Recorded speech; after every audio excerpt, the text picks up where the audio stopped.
Halo sahabat Bumi Wirasta, apa kabar semuanya?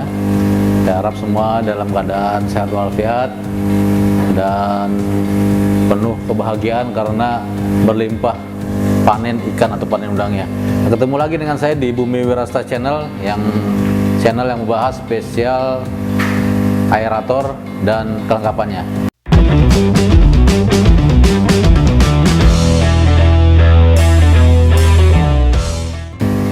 Dalam video kita kali ini, saya mau sedikit mereview tentang pengalaman yang video-video yang ada di sini. Ya, kan banyak yang komen tuh, terutama menanyakan udangnya udah panen apa belum. Sebelum saya bicara lebih jauh, saya mau ingat kembali bahwa saya sebenarnya bukan petambak, saya bukan petani ikan, bukan petambak udang. Saya sebagai distributor Brush blower, ring blower, dan aerator di Indonesia dan diffuser fine bubble.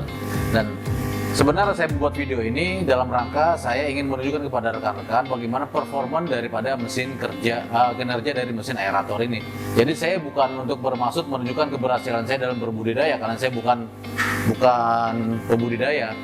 Dan sebelum lebih lanjut lagi, saya mau kasih tahu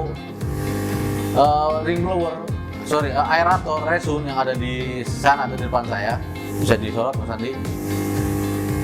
Ini selama 4 bulan nyala tanpa berhenti, 24 jam non-stop, dan diffusernya konstan nyala seperti ini. Dan dengan keadaan seperti ini, kebutuhan oksigennya itu di atas cukup, jadi lebih. Nah, itu satu catatan. Catatan kedua, ternyata dalam kita berbudidaya ini masukan dan dari pengalaman yang saya sebelumnya kan pernah mengingatkan, saya bukan mencari keberhasilan dalam budidaya, tapi saya mencari poin-poin apa saja yang harus kita hindari.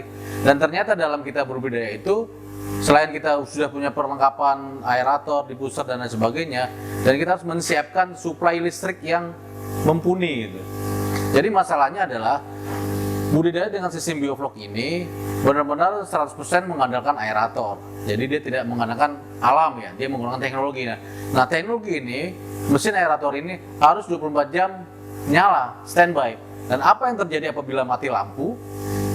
Yang terjadi adalah mesinnya mati, kolam kita kekurangan oksigen, maka bakteri yang mati dan yang ada di dalamnya juga ikut mati, termasuk udang atau ikan itu. Jadi yang harus kita persiapkan setelah itu semua lengkap, kita harus menyiapkan suplai cadangan listriknya. Kita tidak bisa mengandalkan dari PLN, tapi kita harus siapkan juga genset. Dan mana gensetnya harus dihubungkan secara otomatis, atau kalau tidak ya harus ada orang yang menjaga 24 jam. Karena resikonya apabila mati di tengah malam, 1 jam aja kita mati aerator atau mesinnya itu, selesai udah. Kita bisa dikatakan tidak berhasil untuk melakukan panen gitu. Tapi kita tidak boleh menyerah, bahwa semua itu kan ada resikonya ya. Resikonya itu seperti itu, kita harus sedia payung sebelum hujan. Jadi sebelum hujan kita beli payung dulu, sebelum listriknya mati kita siapkan gensetnya. Terutama bagi rekan-rekan yang benar-benar 100% bisnisnya di dalam budidaya, terutama bisnis-bisnis yang besar, yaitu pasti dia sudah siapkan gensetnya. Yang benar-benar dia konteksnya sebagai industri, pasti sudah siapkan gensetnya. Dan untuk di sistem rumah tangga atau skala kecil biasanya ada genset-genset yang ukuran kecil yang bisa mensuplai atau menggantikan posisi PLN apabila PLN mati. So, jadi buat rekan-rekan sekalian, saya sarankan yang mau berbisnis dengan sistem bioflok, mau berbudidaya dengan sistem bioflok, harus siapkan genset yang cukup untuk mensuplai kebutuhan udara selain PLN. Nah, jadi udangnya bagaimana Bang? Ya, udangnya sudah kita panen, teman, hasilnya tidak memuaskan karena sempat mati lampu.